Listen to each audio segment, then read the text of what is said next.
Olá! O tema que vamos estudar hoje é estrongiloidose. Essa doença também pode ser chamada de estrongiloidíase ou de anguilose. Ela é causada pelo gênero Strongyloides e a espécie mais comum no Brasil é o Strongyloides stercoralis. As espécies envolvidas na infecção são Strongyloides stercoralis, que pode infectar humanos, cães, gatos e macacos, e o Strongyloides falciborne, que é um parasito de macacos e que em alguns países da África e da Ásia foram encontrados parasitando o homem. A doença é muito pouco conhecida, provavelmente você nunca deve ter ouvido falar. Ela começou a ser mais estudada após o advento da AIDS, porque ela está relacionada à imunidade, mas não somente à infecção pelo HIV. Outros vírus que causam baixa imunidade também podem favorecer a estrongiloidose. A forma de transmissão é pela penetração ativa através da pele, pela larva filarioide, que é a forma infectante do parasito do Strongyloides stercoralis. As formas evolutivas são várias. Nós temos pelo menos 6 formas evolutivas. Por que eu digo pelo menos? Porque a larva rabditoide ela tem 2 estágios. E a larva filarioide também no nosso corpo pode ter o estágio L4 e L5. Bem, os ovos. Primeiro, os ovos, vamos começar aqui pelo número 4. É importante ressaltar que eles não são encontrados nas fezes. Por que eu comecei pelo número 4? Porque quando se trata de um parasito intestinal, a forma mais frequente de se encontrar um euminto é por meio do achado de ovos. No entanto, a fêmea partenogenética, que nós vamos falar dela aqui, a fêmea partenogenética, ela já elimina ovos embrionados, larvados, e que provavelmente só chegarão ao meio ambiente em casos raríssimos de diarreia. É muito pouco provável que a gente ache essa forma evolutiva nas fezes. Bem, quais são então as formas evolutivas que são encontradas nas fezes? São as larvas. As larvas, elas é a evolução do ovo. Então, depois do ovo, que é eliminado pela fêmea, vai eclodir a larva e essa primeira larva, o primeiro estágio dela, vai ser chamado de rabditoide. Rabditoide está relacionado ao esôfago. E depois da larva L1 e L2, ela vai chegar a L3, que é a larva chamada larva filarioide, que no caso é a forma infectiva do parasito. Por que ela chama filarioide? Pelo aspecto filiforme do seu esôfago. Bem, agora vamos começar a falar da fêmea partenogenética. O que causa danos ao homem? Essa fêmea partenogenética, ela está presente no intestino. É somente lá que ela fica. Ela se reproduz por partenogênese, ou seja, ela não precisa de macho para que haja a produção de ovos. E cada fêmea pode eliminar cerca de 30 a 40 ovos por dia. Bem, o que é muito interessante é que essa fêmea partenogenética, eliminando estes ovos no intestino, pode desenvolver um quadro de autoinfecção. Por quê? Lembra que eu disse que o ovo vai se transformar em larva. E essa larva rabiditoide, depois de 2 estágios, ela vai chegar a L3, que é infectante. E se isso ocorrer dentro do intestino, essa larva filarioide aqui, ela será capaz de infectar o hospedeiro. Isso significa que essa infecção, o número de parasitos irá se multiplicar. Por exemplo, vamos imaginar uma infecção por ascaris. Se eu comer algo contaminado ou beber uma água contaminada e vamos supor que tinham 10 ovos de ascaris. Esses 10 ovos, cada ovo poderá originar um verme adulto. Então, se não houver destruição de nenhum ovo, os 10 ovos virarão 10 adultos, certo? No entanto, aqui não. O que vai acontecer? Quando essa larva filarioide aqui penetrar na pele do hospedeiro, ela vai evoluir para L4, L5 e ela vai formar a fêmea partenogenética. E como eu disse, essa fêmea partenogenética, ela produz vários ovos. E cada ovo pode dar a larva rabiditoide, que pode evoluir para a larva filarioide, que pode reinfectar, ou seja, vai ser multiplicada essa infecção. Isso é um problema dessa espécie, porque pode levar a uma hiperinfecção, ou seja, um aumento muito grande da infecção e que é causada por alta infecção, ou seja, dentro do próprio hospedeiro ocorre essa parte da evolução das larvas. Bem, aqui no número 2 e no número 3 está representado macho de vida livre e fêmea de vida livre. Isso significa que nós temos 2 outras formas evolutivas. Essas formas evolutivas também vieram do ovo, mas elas se tornaram macho ou fêmea. Por que de vida livre? Porque ela vai completar o ciclo dela no solo.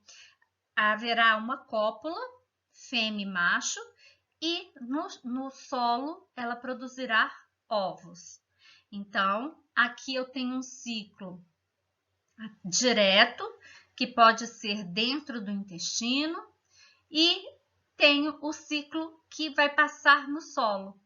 E aí vai ter a cópula, macho e fêmea, produzindo ovos. Esses ovos, novamente, as larvas eclodirão, se transformarão de rabiditoide para filarioide e depois da penetração no intestino chegará e transformará em fêmea partenogenética. Você vai perceber que eu vou repetir esse ciclo várias vezes. Na verdade, nós vamos vê-lo mais vezes. Eu vou ter 2 slides onde eu vou falar especificamente do ciclo, porque é um ciclo que é um pouco complicado. Agora eu vou me ater um pouco nas formas evolutivas que são importantes no diagnóstico laboratorial dos estrongiloides estercorados. A forma mais encontrada nas fezes é a larva rabiditoide. Essa larva rabiditoide, ela possui algumas características que são muito importantes de serem observadas, que é o esôfago curto e também um primórdio genital grande. Essas larvas rabiditoides, elas estão presentes nas fezes, como eu disse, por isso é importante no diagnóstico de exame parasitológico de fezes. Bem, vamos ver aqui o esquema da larva, entender o que é a larva e vamos ver uma fotografia da larva. Esse esquema, ele mostra aqui o esôfago, aonde eu posso observar uma constrição. Bem, aqui eu também posso observar essa constrição nesse local, mostrando aqui o esôfago.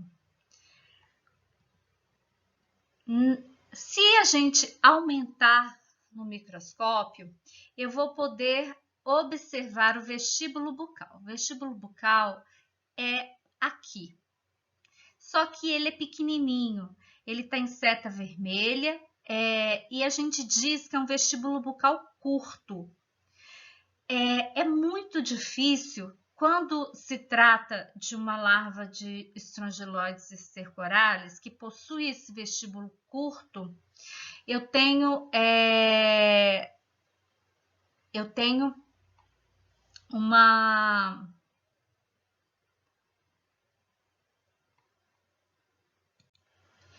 Bem, eu peço desculpas porque aqui deveria estar vestíbulo bucal curto, que é a característica de uma larva rabiditoide, e deveria juntamente estar indicando que ela tem um primórdio genital visível. Aqui, como eu mostrei, tem o vestíbulo bucal bem curto e aqui a constrição do esôfago. A outra forma evolutiva importante, mas encontrada em menor frequência nas fezes, é a larva filarioide. A larva filarioide, ela tem características marcantes, que é um esôfago longo, filiforme, ocupando praticamente 50% do comprimento da larva. Vamos observar aqui no esquema. Como eu disse, eu tenho um esôfago longo, ocupando quase a metade do corpo da larva. É importante verificar a cutícula e o que realmente diferencia a espécie de Ancylostomídeo, que também possui larva filarioide, da larva filarioide do Strongyloides stercoralis, que nós estamos estudando agora, é a terminação da cauda. Veremos no diagnóstico como a gente pode observar. É algo muito discreto e que aqui nem é possível observar nessa larva. Então, é muito importante perceber que a morfologia das formas evolutivas do Strongyloides, elas precisam ser estudadas e também comparadas com as dos Ancylostomídeos, que são muito parecidas. Como disse, eu vou apresentar o ciclo de duas formas. Essa forma de desenho, onde eu vou explicar cada parte, e posteriormente, no próximo slide, eu mostrarei um esqueminha que é um resumo desse ciclo. Por quê? Existem várias informações aqui que precisam ser bem guardadas, bem memorizadas, para que se possa entender como funciona a transmissão da estrongiloidose e assim como o ciclo no organismo. É muito importante a gente saber como ocorre a migração, como que esses fatores vão influenciar, por exemplo, na hiperinfecção, na disseminação. Então, eu vou começar aqui, tem o esquema de um homem, e a primeira coisa, está apontando aqui o intestino delgado, e ele está falando sobre autoinfecção. Ele mostra aqui que a primeira forma é a autoinfecção. Vamos recordar que anteriormente eu tinha dito que a fêmea, ela ovopõe ovos larvados e que eu posso ter uma evolução dentro do intestino de larva rabditoide e até mesmo filarioide. A filarioide é a forma que é capaz de infectar. Então, o que vai acontecer? Ela vai penetrar pelo intestino e ela pode se disseminar para outros órgãos. Então, órgãos muito importantes como cérebro, coração, e em cada local que ela chegar, dependendo da quantidade, da localidade, ela pode causar problemas diversos. Então, essa daqui é a forma disseminada, quando as larvas penetram no próprio intestino e vão para outros órgãos do hospedeiro, aqui no caso, o homem.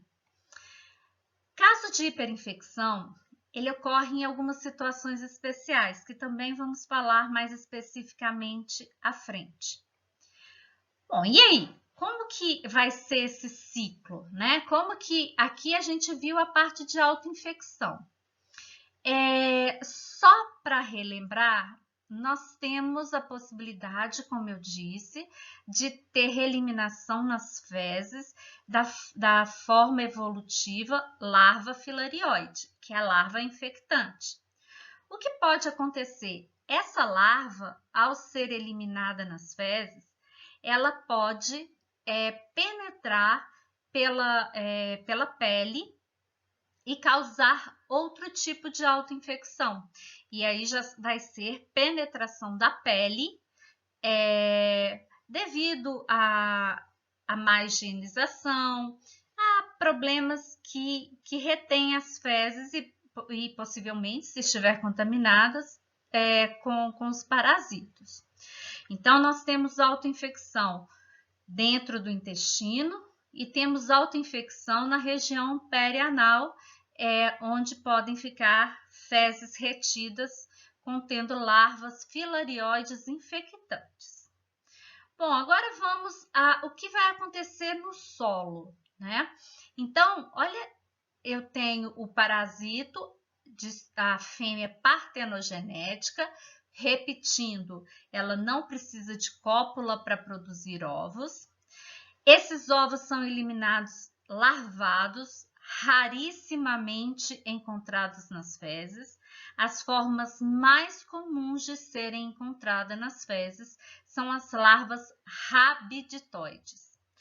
As larvas rabditoides, então, repetindo, são aquelas que têm esôfago rabditoide e é a primeira forma evolutiva após o ovo. Essa larva rabditoide, ela pode passar por 2 ciclos. O ciclo indireto e o ciclo direto. Eu gostaria de chamar a atenção de vocês que nesse esquema eu retirei esse esquema do livro Parasitologia Humana do Neves, de 2005. Mas até algumas edições mais próximas ainda se mantinha essa nomenclatura, um N. O que significava isso? É porque acreditava-se que os ovos que eram eliminados pelas fêmeas já tinha uma genética já definida. Então, alguns seriam um N, outros seriam 2 N's e outros seriam 3 N's. O N, ele produziria o macho, o 2 N's a fêmea e o 3 N's direto já produziria a larva filarioide. Atualmente, estudos recentes têm demonstrado que isso não é exatamente dessa forma. Parece existir outros fatores que levam a essa diferenciação em macho de vida livre, fêmea de vida livre e a evolução para a larva filarioide. Então, é importante relembrar que caso você veja em algum outro livro ou em algum outro material com referência ao 3Ns, N e 2Ns, está relacionado a essa forma que era antigamente aceita. Eu deixarei artigos para que vocês vejam as publicações mais recentes e entendam como que estão sendo conduzidos os estudos com essa diferenciação das formas evolutivas do Strongyloides stercoralis. Bem, então, continuando no nosso ciclo. Então, foi eliminado as larvas rabiditoides. Essas larvas rabiditoides, elas podem seguir um ciclo direto, onde irão produzir larvas filarioides. Essas larvas filarioides, elas já estão prontas para a infecção. Elas já podem penetrar na pele do hospedeiro. Bem, se essas larvas rabiditoides que foram eliminadas nas fezes, elas se transformarem em macho de vida livre ou fêmea de vida livre, o que ocorrerá é que vai haver necessidade de uma cópula para que haja fecundação da fêmea e produção de ovos. Esses ovos, então, darão origem à larva rabiditoide, depois à larva filarioide. E como aqui é a larva filarioide, que é a forma infectante.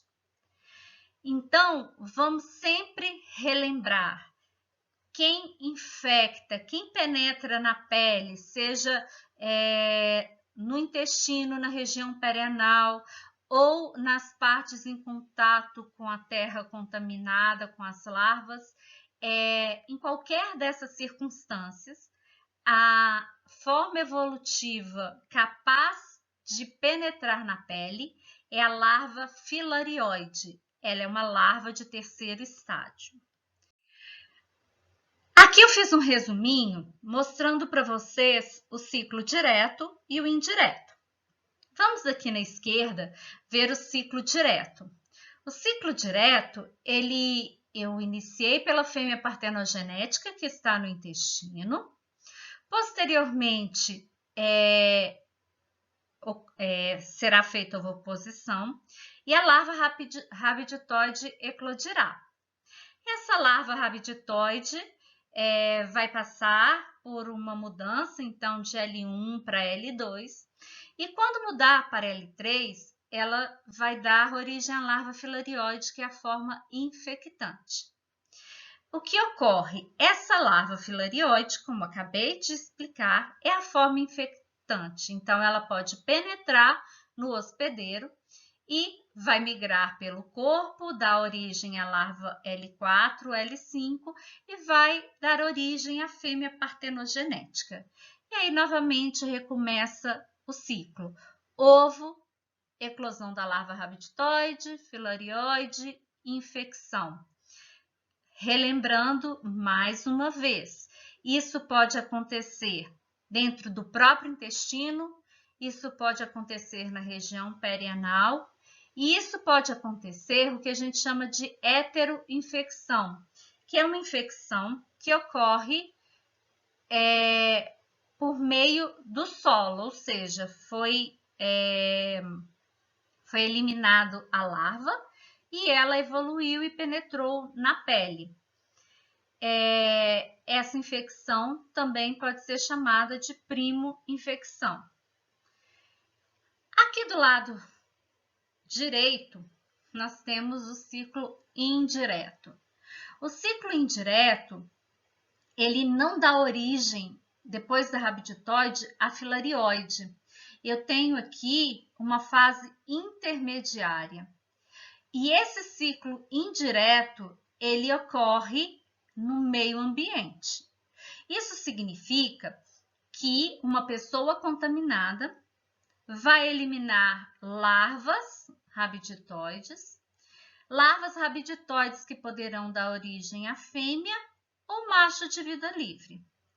No meio ambiente, haverá cópula, a fêmea produzirá ovos, larvas rabiditoides eclodirão desses ovos e Essas larvas, ao evoluírem até a larva 3, vai dar origem ao que a gente chama de larva filarióide, que é infectante. E aí sim, ela vai poder infectar um novo hospedeiro. Bom, esse resumo é para facilitar o entendimento do ciclo, mas é muito importante ressaltar para a patogenia da doença e para o diagnóstico que existem várias formas de contaminação: interna, autoinfecção pela região perianal, e pode ocorrer essa prima infecção ou heteroinfecção que ocorre a partir da larva no ambiente. Uma mesma pessoa, ela pode ter os 3 tipos de infecção. Não tem problema, ela está contaminada com estrongiloides, ela pode ter uma autoinfecção interna, né, pela penetração da larva no intestino. Ela pode ter uma penetração pela região perianal e ela ainda pode, no ambiente, se infectar com uma larva filarioide presente no solo. Mas existem todas as possibilidades e acredito que muito dificilmente uma mesma pessoa pode infectar de tantas formas. Isso vai depender muito dos hábitos de higiene, das condições ambientais do local. Aqui nós vamos falar das lesões decorrentes desse parasitismo. Inicialmente, eu tenho as lesões cutâneas. Por que eu estou começando das cutâneas? Porque quando o parasito está no solo, a larva filarioide vai penetrar pela pele. Então, eu vou ter uma penetração pela pele da larva L3 filarioide, e essa penetração, ela pode ter reações bem discretas a ponto de não serem percebidas. Pode haver uma reação celular em torno das larvas. Pode haver, no caso de uma reinfecção, ou seja, a pessoa que já esteve infectada uma vez, ela for novamente infectada, pode haver uma reação imunológica causando hipersensibilidade. Quais são os sintomas? O que pode ser sentido ou visto nesse momento da penetração da larva? Vai ter um inchaço, ou seja, um edema naquele local da penetração, que vai coçar, e vão formar ali pontinhos de sangue, pápulas hemorrágicas. Bem, então, essas são as primeiras lesões decorrentes do parasitismo por estrongiloides stercoralis. Posteriormente, essa larva que penetrou pela pele, ela vai migrar pelo organismo. E nessa migração, ela vai passar pelo pulmão. Então, haverá uma passagem das larvas pelo pulmão. E é claro que a passagem de larvas vão provocar uma inflamação local. Então, haverá a produção de linfócitos e eosinófilos. Nesse caso, quando há essa passagem de parasitos pelo pulmão, há essa alta produção de eosinófilo. Isso causa alguns problemas. É importante ressaltar aqui que, como eu tive aumento de eosinófilo, uma forma indireta de saber se uma pessoa tem ou não um parasito euminto é pela taxa de eosinófilos, que ela é muito aumentada nas infecções, principalmente recentes, dos parasitos intestinais dos eumintos. E então eu posso verificar no exame de sangue esse aumento de eosinófilos. É importante destacar que eu tenho aumento de eosinófilos por 2 motivos: pela presença de eumintos, que estimula a produção, e também por processos alérgicos. Então, a questão de observar eosinófilos no sangue, um aumento dos eosinófilos, não significa exatamente que ele tem uma parasitose. Existem publicações que tentaram relacionar a quantidade de eosinófilos produzidos com tipos diferentes de parasitos. Isso não é usual, porque principalmente vai depender da carga parasitária e do tempo de infecção. Então, embora sejam relatados em alguns livros, na prática, o exame de fezes demonstrando aumento de eosinófilo é apenas um indicativo que há ocorrência de uma eumintíase. Essas alterações podem ser uma broncopneumonia, edema, levando a uma insuficiência respiratória e a síndrome de Loeffler. A síndrome de Loeffler, ela se traduz, pelo aumento dos eosinófilos, por febre, e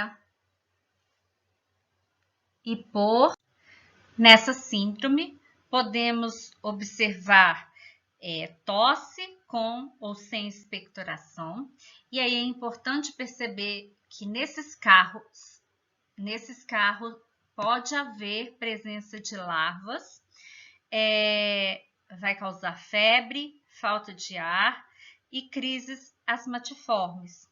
Isso tudo é decorrente dessa larva que está migrando. Acabei, então, de falar desses sintomas, da tosse, febre, dispneia e as crises. Posteriormente, essas larvas continuarão migrando e elas chegarão ao intestino. Ao chegar no intestino, essa larva, que veio de uma larva filarioide, ela já vai dar origem a uma fêmea, que é chamada fêmea partenogenética, que é a forma evolutiva que causa alterações no intestino e que vão causar inflamações. Eu vou citar aqui os 3 tipos de inflamações, de enterite e quais as suas consequências para o hospedeiro. Então, primeiro, eu tenho a enterite catarral. As fêmeas, elas penetram nas criptas do intestino e com o estímulo dessa agressão que há no intestino, há uma produção excessiva de muco. Então, há uma produção excessiva que pode ser observada nas fezes. Então, relacionando com o diagnóstico, o fato de uma das formas de lesão ser alterações dessa morfologia da mucosa intestinal, vai levar a uma produção de muco que pode ser observada lá nas fezes. Há relatos de raros casos onde às vezes a produção de muco é tão intensa que o bolo fecal ele é muito reduzido em relação à quantidade de muco. Como disse, isso não é comum, são exceções. Existe também a enterite edematosa. Como ele vai causar um edema, uma alteração das células do intestino, essas células elas não vão estar aptas para absorver o alimento. Então, este é um dos parasitos, assim como a giardia, que causa uma má absorção de alimentos. O que vai acontecer com um organismo que não vai absorver bem os alimentos? Eu vou ter fezes características também. Ela pode ter presença de gordura, ela pode conter gases de odor fétido e características principalmente de fermentação, como descrito também para giardíase. Então, a estrongiloidose e a giardíase, elas têm em comum as características das fezes. Isso é muito importante entender que, embora o mecanismo que leva a esse dano, que a patogenia do estrongiloides é diferente da giardia, porque ela não penetra nas células, nas criptas, ela fica apenas aderida à mucosa. E aqui não, aqui há penetração e que leva a processos inflamatórios que vão causar a má absorção. Então, é por mecanismos diferentes. E por último, a gente tem a enterite ulcerosa. Bem, as duas anteriores, a catarral e a edematosa, elas são alterações reversíveis. Assim que os parasitos são eliminados, que há um tratamento, há uma regressão desses problemas e não haverá sequelas. No caso da enterite ulcerosa, como o nome diz, ela vai causar úlceras. E essas úlceras, conforme o tamanho, conforme a quantidade, poderão causar fibrose que levará a quadros mais ou menos severos, porque também vão ser áreas que vão ficar comprometidas na sua função de absorção de alimentos. Essa enterite ulcerosa, ela pode ser reversível em raros casos, mas a grande chance é que ela seja irreversível. Se o número de parasitos for pequeno, o dano é minimizado. Já citamos o que vem a ser a forma disseminada da doença, que é quando os parasitos evoluem até a forma infectante. Então, vai haver evolução ovo, larva rabiditoide, larva filarioide, e vai haver uma penetração no intestino e ele vai disseminar para outros órgãos. Bem, o que pode favorecer essa disseminação? Pessoas imunocomprometidas já foram diagnosticadas com mais frequência com forma disseminada da doença. Outras alterações também que podem explicar essa forma disseminada alterações que vão diminuir o trânsito do intestino. Por quê? Imagina um megacolo, uma diverticulite, um ilho paralítico, que vai diminuir o trânsito intestinal. O trânsito ou vai ficar mais lento, ou pode, dependendo da situação, até parar. E aí, o que vai acontecer? Será possível ocorrer o ciclo ali, ainda nas fezes, no organismo. E aí, então, pode haver uma penetração pelo intestino e levar a essa forma disseminada. Como eu mostrei anteriormente, essa grande produção de larva pode ocorrer nos rins, coração, fígado, cérebro, vesícula biliar. E aí as consequências vão ser relativas ao número de larvas e também aos locais dos órgãos onde foram alojadas. O diagnóstico clínico ele é muito importante para que a gente escolha a técnica mais adequada para o diagnóstico de estrongiloides. Vamos aqui lembrar que o estrongiloides ele é causado por uma fêmea partenogenética que elimina os ovos já larvados. Essas larvas são eliminadas nas fezes. Então, portanto, é diferente de parasitoses onde eu tenho eliminação de ovos. Essas larvas, elas são eliminadas vivas.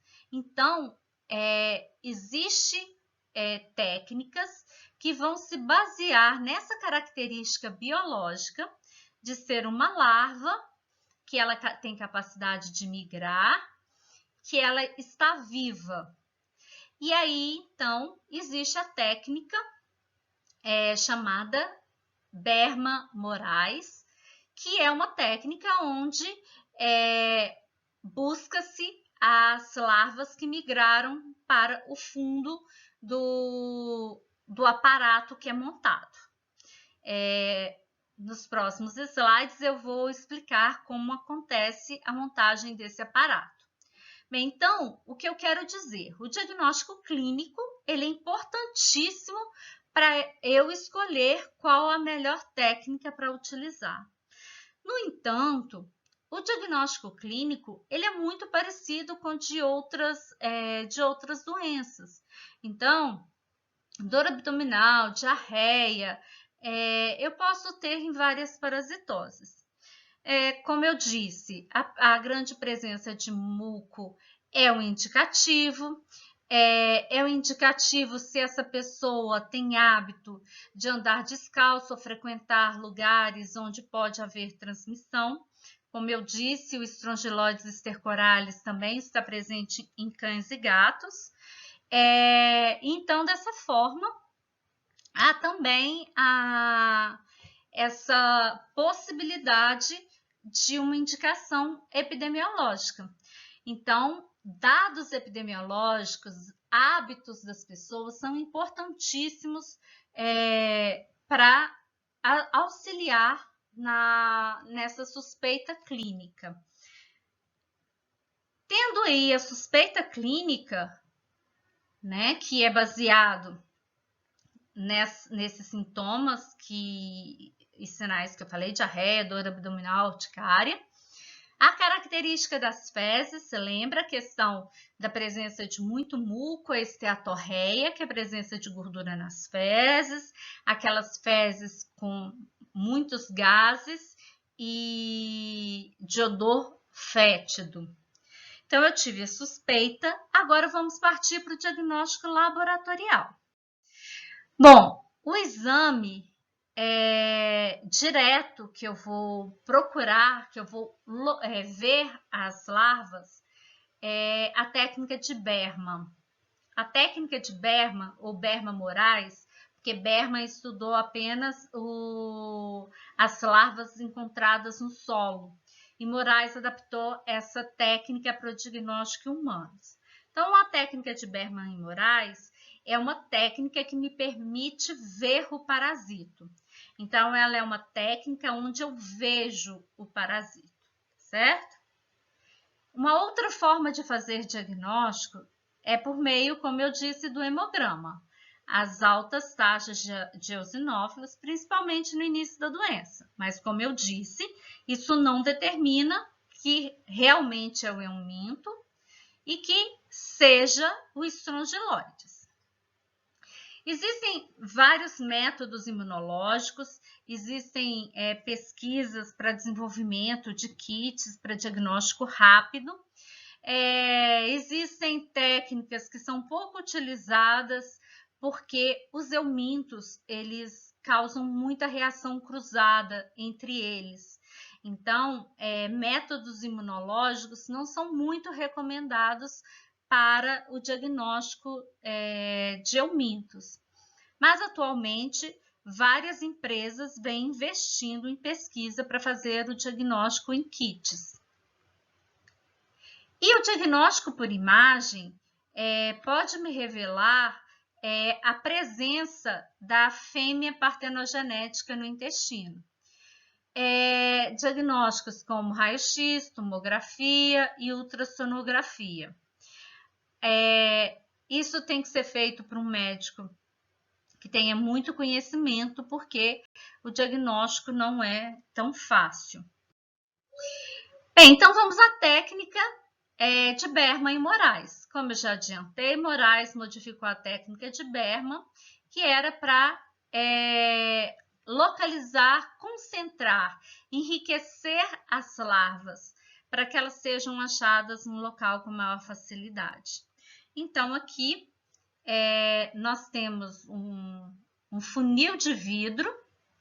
Esse funil de vidro ele está acoplado a um tubo de borracha, pode ser silicone. Nessa foto não está aparecendo aqui a pinça de Mohr ou pinça de Hoffman, mas aqui a gente coloca uma pinça para deixar que as larvas se concentrem aqui e depois a gente faça a coleta nesse tubo. Bem, em que essa técnica se baseia?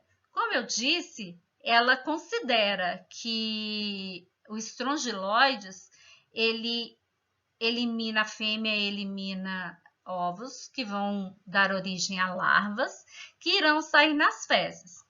Essas larvas, elas já foram muito estudadas porque existem vários nematóides no solo e foi observado que elas tinham características muito comuns a outras larvas que vivem no ambiente e parasitando outros organismos. Eles observaram que, dentre várias formas de estímulo, existia 2 estímulos que eram importantes que podiam ser utilizados numa técnica. O primeiro estímulo é a presença de água. É observado que a larva ela tem atração por água. Então, a larva vai sair do material fecal em direção à água. Existe também o geotropismo, que não está aqui, mas que significa que ela tem a tendência a migrar em direção ao solo. E, além disso, temos o termotropismo. O termotropismo significa que a larva ela é atraída por uma temperatura um pouco mais elevada, cerca de 40 a 45 graus. Essa água ela não pode estar muito mais quente, porque senão vai matar a larva, e a larva não vai migrar. E também ela não pode ser fria, porque ela não vai estimular essa migração para o local mais quente. Bem, então a gente já sabe que porque nós estamos lidando com uma larva que tem tropismo por água e por temperaturas mais altas, então, considerando isso, eu vou executar essa técnica para diagnóstico do Strongyloides stercoralis. Aqui existe um esqueminha mostrando como que isso é feito. Nós pegamos uma gaze, colocamos aqui as fezes. Essas fezes, elas vão ser feita uma trouxinha. Vai ser cerca de 8 a 10 gramas de fezes. E muita gente me pergunta, como que eu faço? Eu vou ter que pesar? Não, no laboratório de rotina, quando a gente faz exame de fezes, a gente não costuma pesar exatamente a quantidade de fezes.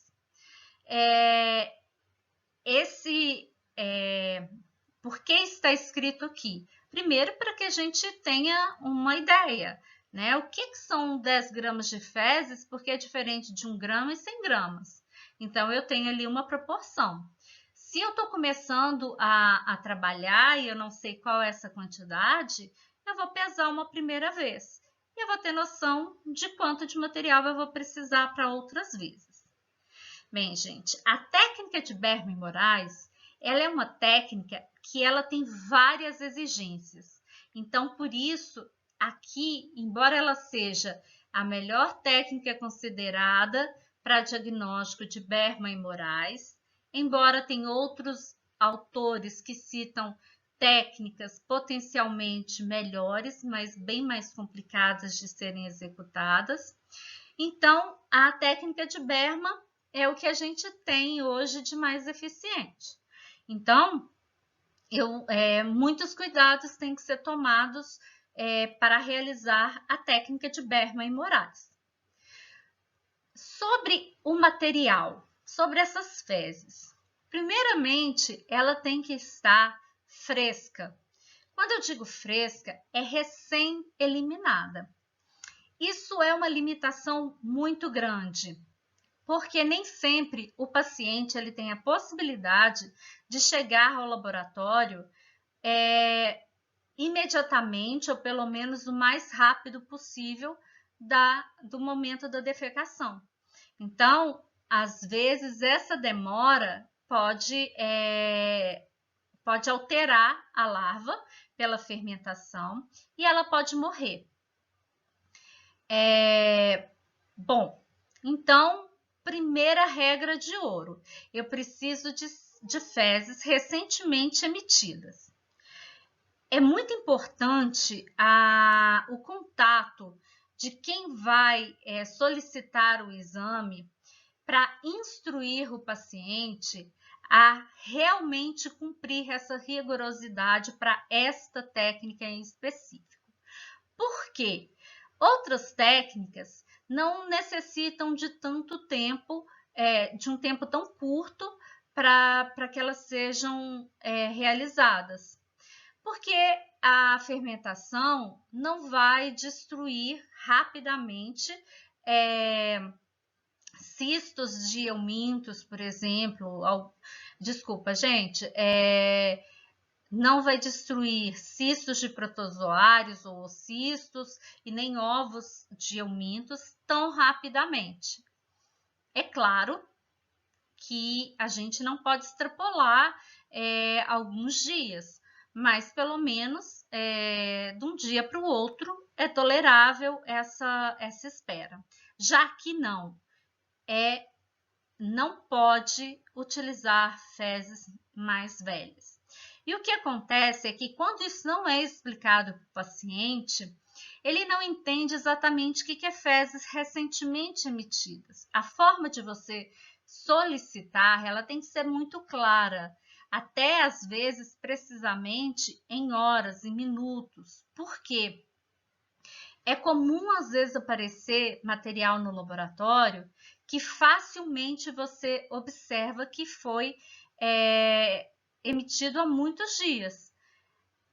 Já houve caso no laboratório da gente receber potinho de fezes com muito bolor, parecendo um algodão doce, e a pessoa falar que ela coletou no mesmo dia. Então, às vezes, para executar o exame, a pessoa às vezes pode mentir ou omitir alguns dados, certo?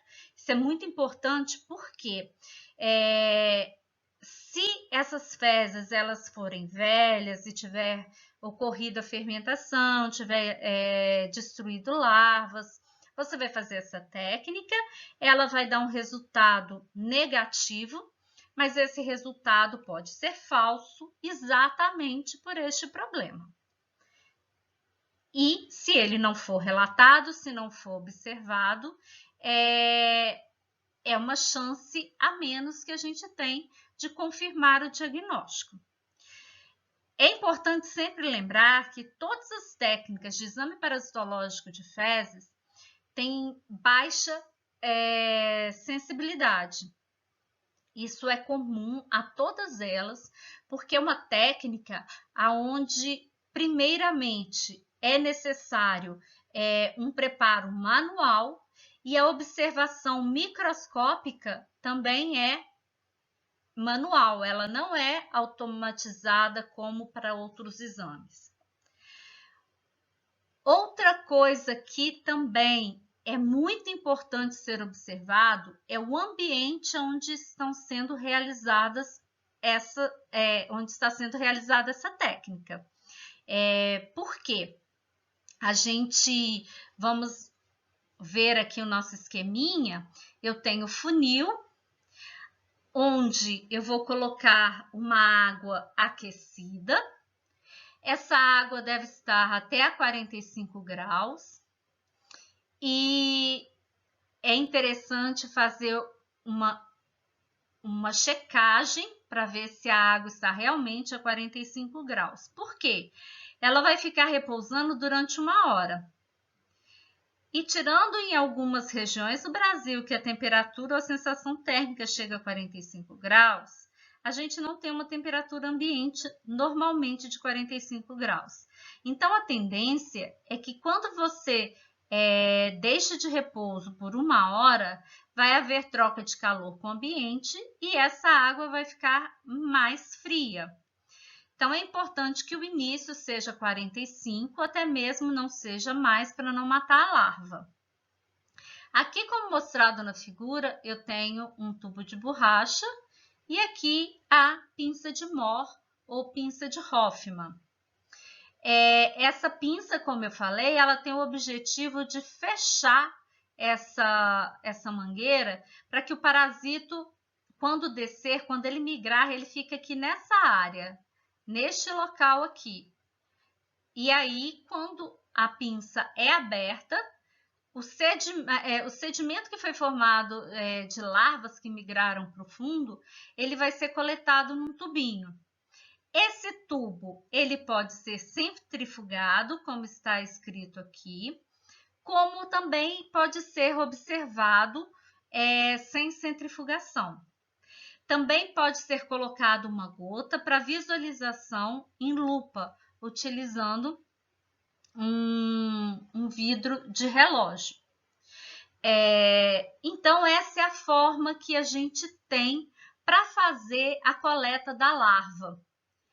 E aí, quando eu falei da água, que ela não pode diminuir muito a temperatura, aí vem uma parte que é complicada, que o ambiente ele não pode estar com ar-condicionado ligado, porque senão vai baixar a temperatura pelo menos para 23 graus, por exemplo. E isso altera a realização do teste. Essas fezes não pode ter ido para a geladeira. Então, existem muitos detalhes da técnica de Berman que elas precisam ser observadas para que ela tenha o melhor resultado possível. E vamos lembrar sempre, melhor resultado possível não significa 100%. Significa que dentre as técnicas, aquela técnica ali, ela foi uma das melhores ou a melhor em determinado estudo. Outra lembrança importante, sensibilidade de técnica, ou no caso de outros tipos de técnicas de especificidade, é importante a gente lembrar que as técnicas não são 100%, e às vezes, dependendo de técnicas, elas podem ter baixíssima possibilidade de dar resultado verdadeiro. Por isso, há o grande problema com o pedido de exames.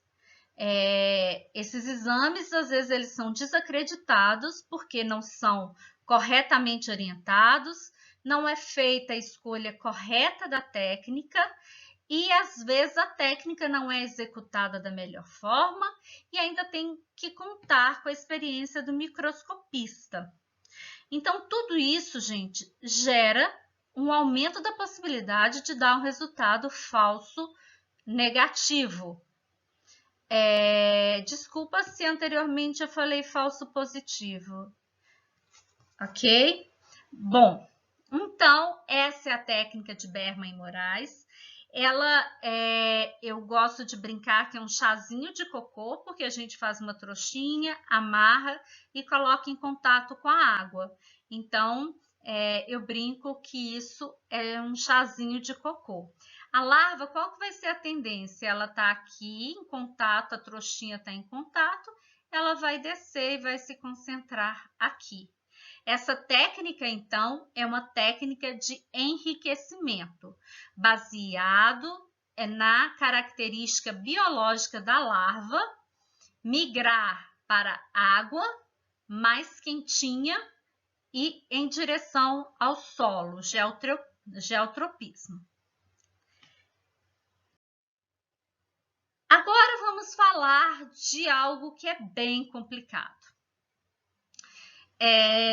Eu vou ressaltar para vocês que aqui, olha, é expectativa, tá? Porque a realidade não é tão bonita. Vocês já vão olhar para mim e falar, professora, mas isso já não tá bonito. Esse esquema aí já não é tão fácil de ser visualizado. Então, vamos tentar entender primeiro, esquematicamente, as estruturas, para depois a gente tentar colocar na prática. Bem, essas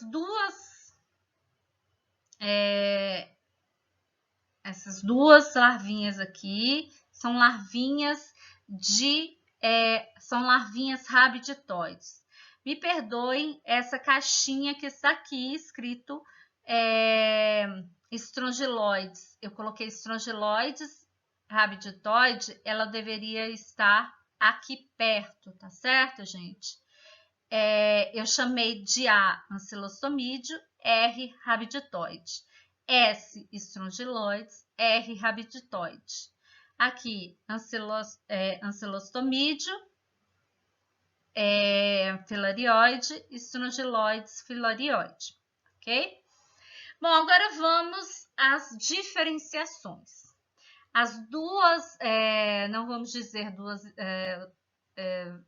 as duas espécies, né? Porque ancilostomídeo nós temos outras, mas em relação à diferença entre estrongiloides estercoralis e ancilostomídeo, ela é bem difícil de ser realizada. Primeiramente, a larva rabiditoide, ela é eliminada pelas fezes. Dica número 1, para a gente começar a ter maior facilidade de fazer o diagnóstico de fezes. O ancilóstoma normalmente elimina ovos. O que sai nas fezes das infecções por ancilostomídeo, na maioria, são ovos. No caso do estrongiloides, já é o contrário. O que geralmente acontece é a eliminação de larva. Partindo dessa informação, a gente já tem um indício que presença de larva pode estar mais relacionada a estrongiloides estercoralis. Bem, vamos para o laboratório. E se eu confundir a larva de, vamos dizer que é o mais raro de acontecer, uma larva de ancilostomídeo e eu chamar ela de estrongiloides estercoralis?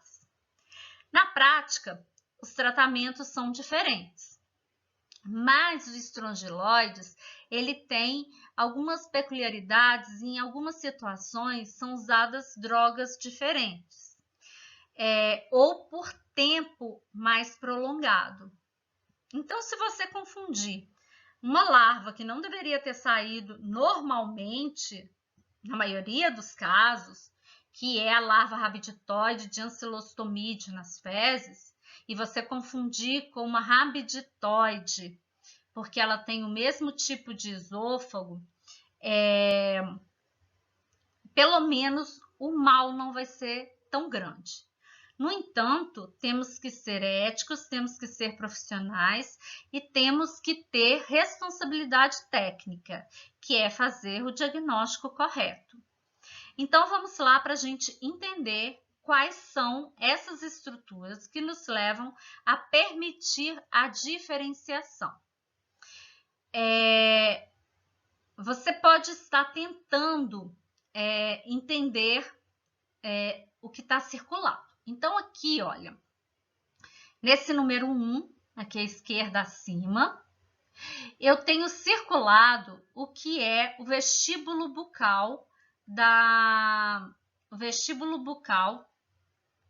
da larva rabiditoide de Ancylostomídeo. Gente, me desculpa se eu trocar algum nome aqui, porque é muito nome junto, então eu vou ficar atenta aqui para não trocar tantos nomes das estruturas com as formas evolutivas, com os parasitas, tá certo? Então vamos lá. Ancylostomídeo, estrongiloides. Essas duas aqui são rabiditoides. Sendo rabiditoide, o que ela tem de comum? O esôfago rabiditoide. Ok. Então, como que eu vou diferenciar? Eu tenho duas possibilidades de diferenciar, duas estruturas que são importantes. A primeira é o vestíbulo bucal. O vestíbulo bucal, ele é muito difícil de ser observado. O vestíbulo bucal do Ancylostomídeo, ele é um pouco maior. Aqui está bem difícil de ser observado, mas se vocês conseguirem acreditar, parece que tem ali no inicinho, tipo um canudinho, uma coisinha um tracinho bem singelo. E aqui já nesse vestíbulo bucal, a gente não vê essa abertura. Então, a primeira diferenciação que a gente pode fazer é pelo vestíbulo bucal. O estrongiloides, que é o que a gente está aprendendo hoje, ele tem um vestíbulo bucal curto. E o do Ancylostomídeo tem um vestíbulo bucal grande, comprido. Aí, o que acontece? Vocês vão me perguntar, professora, mas se isso é tão difícil de ver, pelo menos no esquema, como que a gente vai ver na amostra, na larva que está na amostra fecal? Bom, não vou mentir, realmente tem que ter uma prática para conseguir diferenciar esse vestíbulo bucal curto ou longo. Então, aí eu vou partir para uma dica para vocês, que essa seria uma segunda dica importante. Aqui, eu coloquei aqui uma legenda, né, do que a gente está vendo aqui, e vocês podem observar que na legenda, o número 2, ele diz que no caso da larva rabiditoide, que é do Ancylostomídeo, o primórdio genital é visível. Ele é visível, está até marcado aqui. A questão é que ele não é evidente. O primórdio genital, ele é muito discreto, então não dá para observar.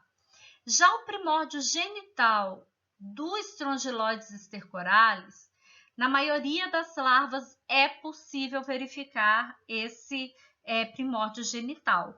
Na larva de foto retirada de amostra de fezes, eu vou conseguir mostrar para vocês melhor o que é isso na realidade.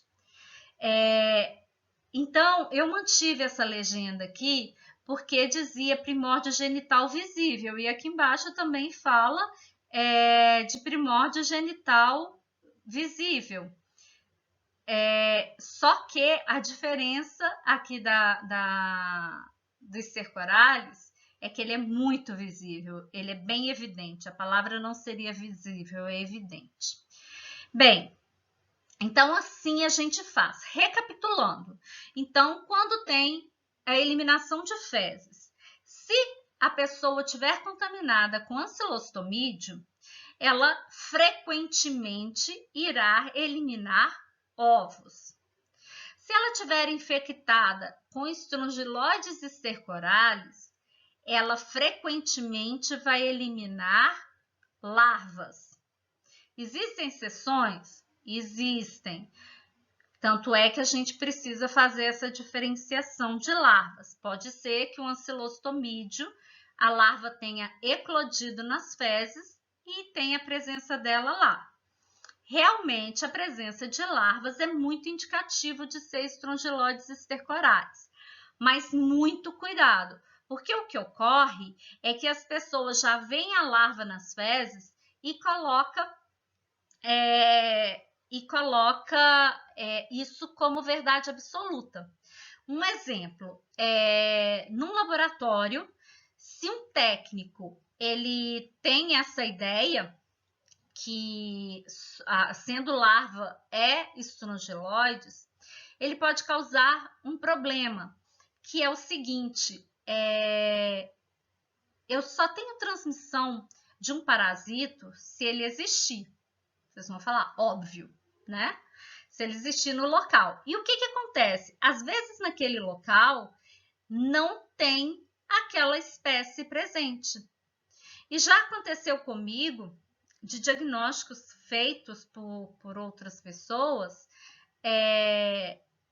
de áreas que eu conhecia e que não havia presença de estrongiloides, começou a aparecer um monte de laudo de estrongiloides.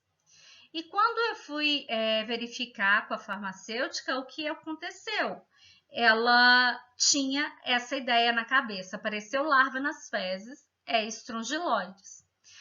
Isso, epidemiologicamente, é muito complicado, porque você está tratando uma população, então ali já era uma questão de população, naquela área não existia essa doença, e você está tratando uma população de maneira incorreta, porque se ela tinha ancilostomídio, eu tenho outras formas de tratamento. E para estrongiloides, a gente às vezes tem que utilizar medicamentos diferentes que tenham um melhor resultado para estrongiloides. Então, esses erros, como eu disse, eles não são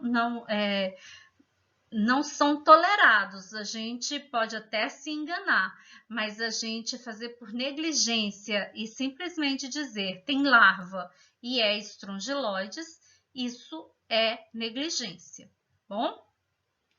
Bem, em relação às larvas filarioides, eu vou dar uma boa notícia para vocês. As duas larvas, elas possuem um esôfago que é filarioide.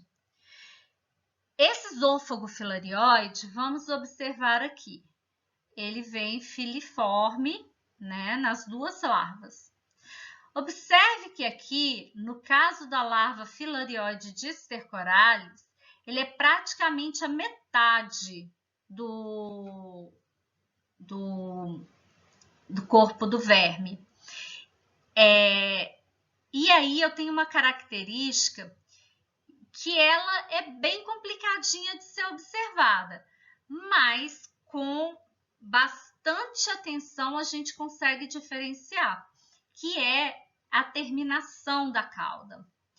A terminação da cauda do ancilostomídeo é retinha, e aqui eu tenho uma bifurcação, tipo linguinha de cobra.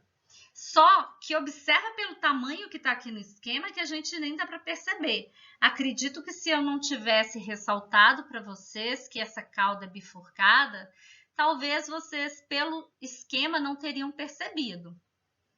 Então, como eu deixei ali, isso daqui é expectativa, é que a gente veja essas estruturas facilmente. Aí agora nós vamos para a realidade. Aqui tem um esqueminha onde foi feita uma adaptação sobre o diagnóstico de larvas. Então, eu encontrei uma larva nas fezes. Se ela for do tipo rabditoide, se eu perceber essa constrição no esôfago, eu posso suspeitar ou de ancilostomídeo ou de estrongiloides. A gente vai para o vestíbulo bucal. Se ele for curto, é estrongiloides stercoralis. Se ele for longo, ele é ancilóstoma. Percebam aqui que esse desenho aqui, ele já está mais claro observar que essa distância entre a parte externa e a parte aqui do início do esôfago, da cutícula ao esôfago, ela é bem pequenininha. E aqui ela é maior, olha, a diferença daqui é maior que a diferença daqui. E aqui, quando vocês observarem a realidade, é muito sutil. Tão sutil quanto no desenho. Vou dizer como eu faço o diagnóstico. A primeira coisa que eu avalio é uma larva, ok? Ela está bem preservada? Eu consigo ver que é uma larva rabiditoide ou filarioide? Ok. Eu não vou primeiro no vestíbulo bucal. Por quê? O vestíbulo bucal é o mais difícil. Então, o que eu faço? Eu vou para o primórdio genital. O primórdio genital do estrongiloide, gente, é essa estrutura aqui, olha. Eu falo que às vezes ela é uma estrutura em D, mas o que ocorre pode ser que a larva esteja virada, você vendo ela de perfil, ela não dá para ver claramente esse vestíbulo, desculpa, gente, esse primórdio genital, tá bom? E o ancilóstoma, a gente não consegue identificar ele claramente. Então, o que eu faço, que eu acho mais fácil, considerando que a maior probabilidade seja de eu encontrar uma larva de estrongiloides, a primeira coisa que eu faço é buscar este primórdio genital bem visível. Bem, se a larva é do tipo filarioide, ou seja, se ela tem o esôfago filiforme, a forma melhor de ver é a terminação da cauda. Aqui no estrongiloides, aqui bem no finalzinho, se vocês tiverem muito boa vontade, vocês vão ver que ela está partida no meio, ela é bifurcada, né? O que eu gosto de chamar de linguinha de cobra. E aqui no ancilóstoma não, é bem pontiagudo. Essa é a forma mais fácil de confirmar que é filarioide. A porção do esôfago, ela pode falhar. Então, vamos observar que o Strongyloides stercoralis tem essa terminação. E aí vem uma outra dica muito importante. Lembra quando eu falei que lá no ancilostomídeo, mais comum é eliminar ovo e que é mais raro eliminar larva rabiditoide?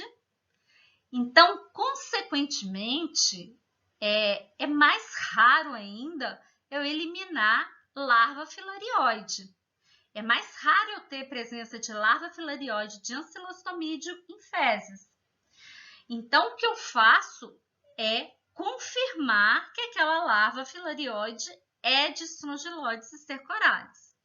Vou dizer para vocês que também não é fácil encontrar larva filarioide em exame de fezes, não é rotina isso. Então, e quando aparece, ela é bem fácil de identificar. Às vezes o que pode acontecer é que nessa região que a gente vai ter que avaliar, às vezes tem alguma sujeirinha, algum artefato fecal aqui e que dificulte, mas você pode mexer na lâmina de maneira que essa sujeira desgrude da ponta da cauda para que possa ser feito o diagnóstico. Agora vamos então ver como é uma larva rabiditoide de Strongyloides stercoralis, uma larva linda. Aqui eu consigo ver claramente que esse foco não dá para ver o vestíbulo bucal. Vamos lembrar, quando eu tenho algo que é maior na lâmina, a tendência é que o que eu estou visualizando, ele tenha diferentes focos. Então, às vezes eu vou ver melhor uma estrutura que em outra. Então, por isso é importante a gente sempre mexer no micrométrico enquanto a gente está olhando, porque ora eu vou verificar uma estrutura, ora eu vou verificar outra estrutura. E aí, nesse foco que está essa foto, o vestibulo bucal não está evidente. Porque, como eu disse, o que eu procuro primeiro é se eu tenho um esôfago com constrição, né, do bulbo esofagiano, ela é uma característica de rabiditoide. Como eu já sei que a rabiditoide é mais rara, tem ancilostomídeo, eu vou procurar outra estrutura que me auxilie. E aí é o primórdio genital. Lembra quando eu falei que ele é em forma de D? Ele forma tipo esse gominho aqui. No início, pessoal, é muito difícil a gente realmente conseguir bater o olho e ver que essa estrutura aqui é diferente dessa parte, por exemplo. Por que não é igual a essa? Ela tem um contorno bem definido aqui. Ela faz como se fosse uma larvinha ali dentro. Não sei se esse é um bom nome, mas ele tem essa bolsinha aqui dentro. Vamos brincar, vamos chamar ela de pochete. E aí aqui, embora eu deveria ver uma cauda afilada, ali, como eu disse, no foco dessa foto, eu não consigo ver que a cauda é afilada. Mas a cauda afilada aí não vai ser decisiva para eu dar o diagnóstico de larva rabiditóide de estrongiloides estercoralis. Agora vamos à morfologia da larva filarioide de estrongiloides estercoralis. Como eu disse, a diferença da larva filarioide de ancilostomídeo é a porção final da cauda, que é muito discreta a bifurcação. Então vamos ver como é que é. Aqui está uma larva, nesse foco que está aqui. Eu não consigo ver muito bem a terminação. Eu ficaria em dúvida, eu ficaria olhando aqui para ver se existe a bifurcação mesmo. Quando está no material, essa larva, ela foi obtida e ela foi processada, então ela não está no material fecal original. E o que acontece? Então, não tem nem nada grudadinho aqui.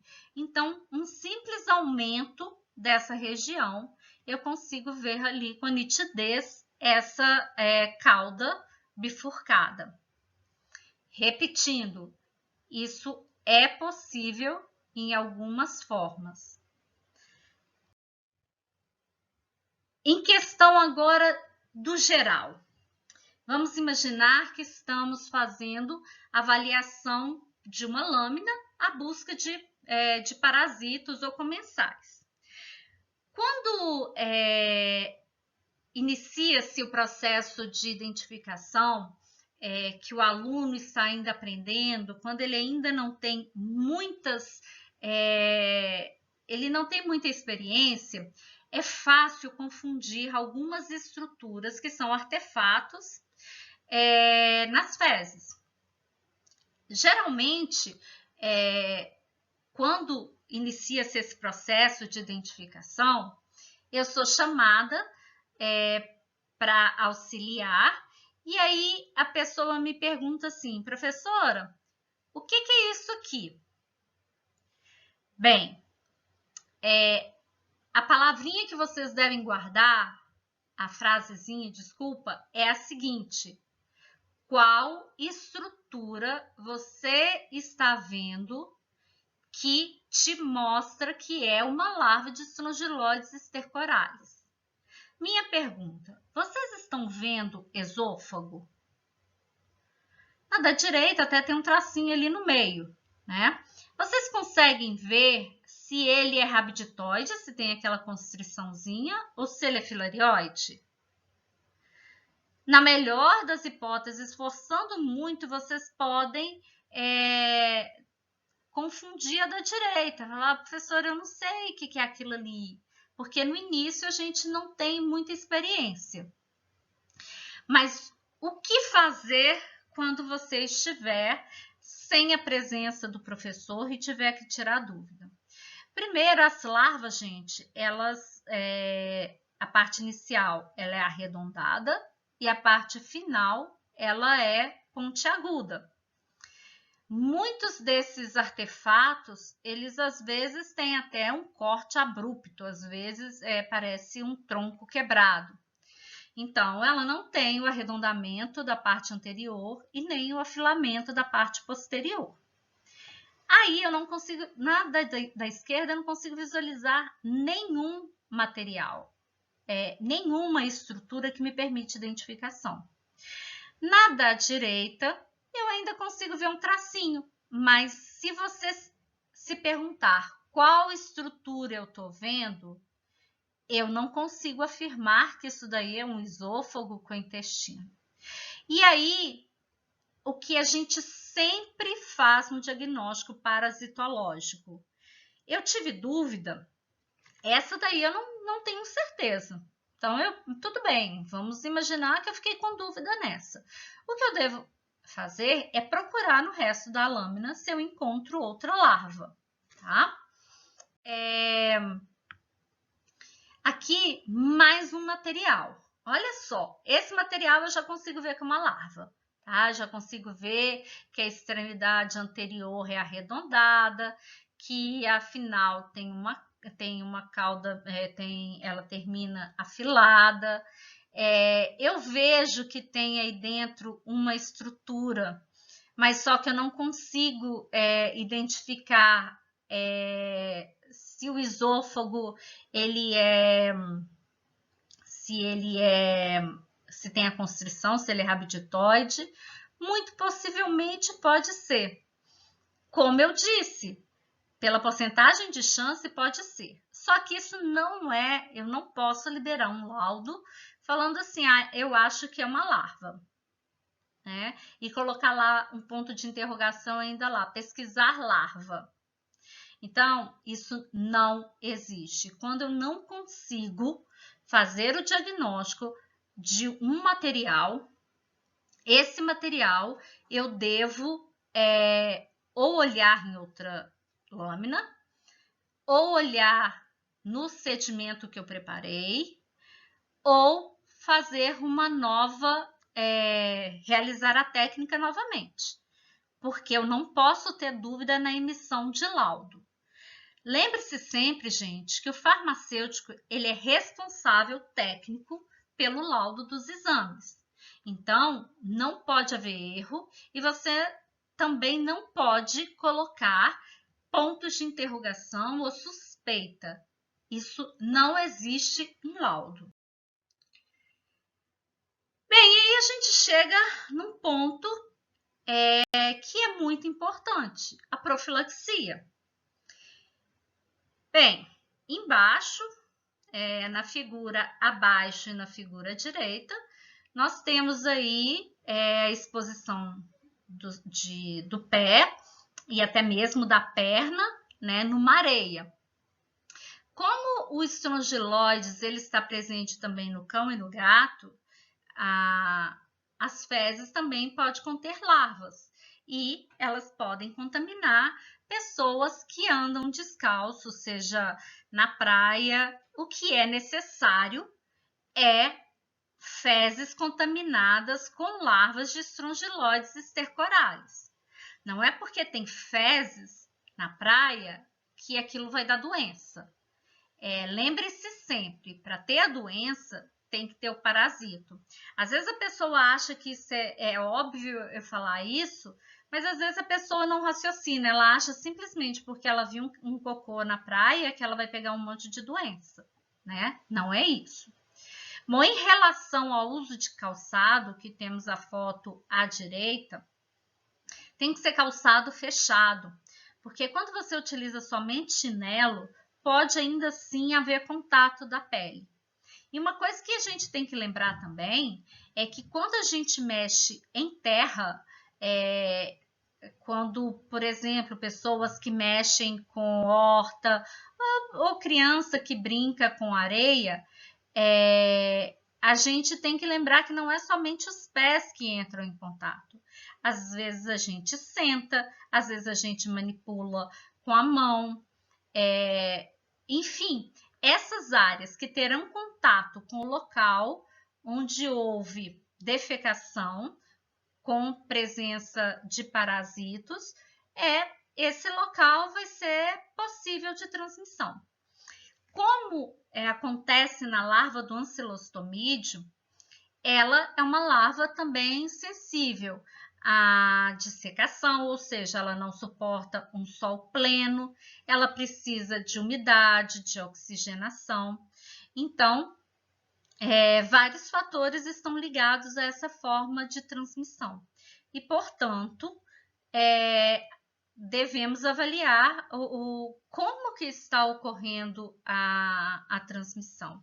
Tem pessoas que morrem de medo de ir numa fazenda e andar descalço, morrendo de medo de pegar alguma doença. Mas, no caso, essa doença, que ela nem sabe que doença que ela está com medo de pegar. E como eu disse, mais uma vez vou repetir, para que você tenha o parasito, é preciso que ele seja presente no ambiente. Então, geralmente as pessoas elas ligam o pé no chão com pegar doença. E isso não é verdade. A gente tem que avaliar o ambiente, se possui, não possui saneamento, né? A foto aí à esquerda é mostrando uma rede de esgoto. Então, a gente tem que avaliar se tem material fecal humano, de gato ou de cão no local.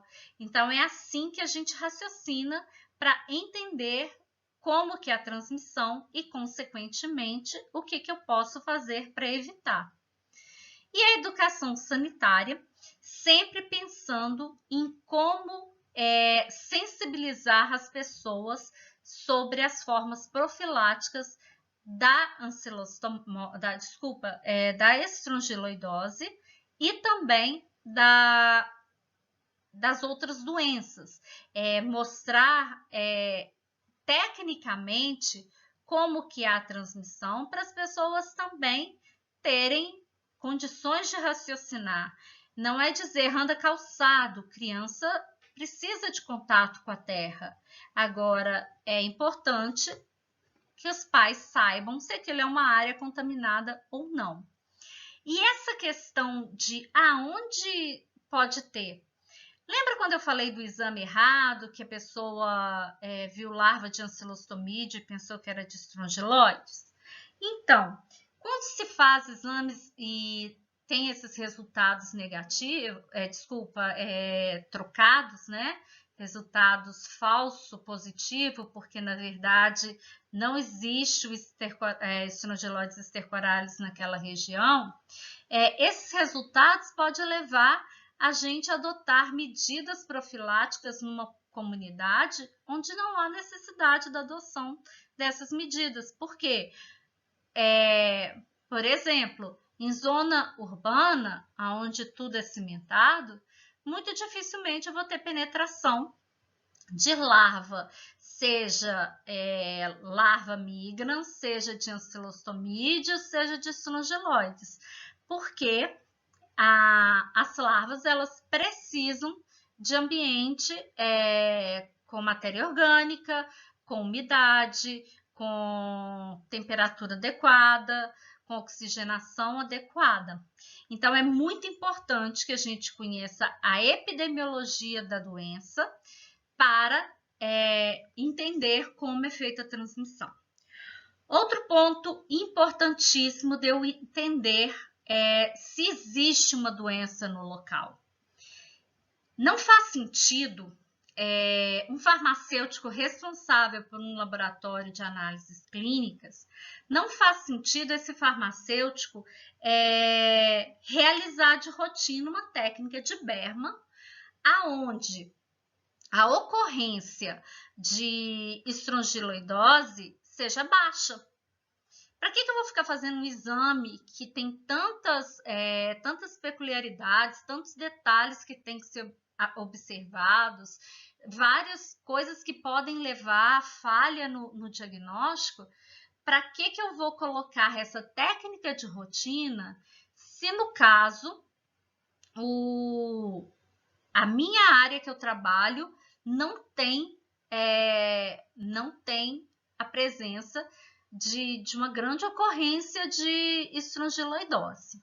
Por falar em grande ocorrência, eu citei a questão dos imunocomprometidos, mas existem estudos hoje que demonstram que um grupo de risco para a estrongiloidíase ou estrongiloidose são os alcoolistas. Existem alguns trabalhos mostrando que realmente há uma prevalência maior entre esses grupos, entre esse grupo. Então, é importante que a gente conheça para não investir no laboratório numa técnica que não é frequente. Exemplo, se você trabalha numa área onde a ocorrência de esquistosomose é altíssima, é claro que eu vou ter que colocar na minha rotina a técnica de Kato-Katos, porque ela é específica para Schistosoma mansoni, assim como o Berman é específico para os Strongyloides stercoratus. E por fim, como é o tratamento? O tratamento, existem várias drogas. O tiabendazol, o cambendazol, o albendazol, que a gente conhece bem, e a ivermectina. Bom, o que acontece? O cambendazol, ele possui muitos efeitos colaterais. Então, embora ele haja na forma adulta e na forma de larva, ele tem muitos efeitos colaterais. Então, às vezes, o albendazol é uma escolha melhor em relação a efeito colateral. O tiabendazol, ele age nas fêmeas, então ele não é uma droga tão boa para interromper o ciclo. E aí a ivermectina, ela é uma droga que veio de um medicamento para animais, para gado. Ele era utilizado como ectoparasito e ele hoje vem sendo utilizado para eumintos e até mesmo para piolho. A ivermectina ela é indicada principalmente para pacientes imunocomprometidos por ter uma eficiência boa e uma quantidade de efeitos colaterais menor do que as demais drogas. Então, concluindo, estrongiloides, ele é de regiões tropicais e subtropicais, podem estar presentes em qualquer local. A transmissão se dá por penetração ativa, pode ocorrer autoinfecção tanto interna quanto externa. E esse parasito, a forma de diagnóstico que é mais indicada é o Berman. Agora vamos prestar atenção, é a forma mais indicada. Só que eu não diria que é a melhor forma quando a pessoa não tem os cuidados que foram citados para a técnica de Berman, que são necessários. E existe tratamento e caso a infecção persista, o tratamento tem que ser prolongado. Bem, essa então foi o nosso tema de hoje, que foi estrongiloidose. E qualquer dúvida, estou à disposição. Até o próximo vídeo.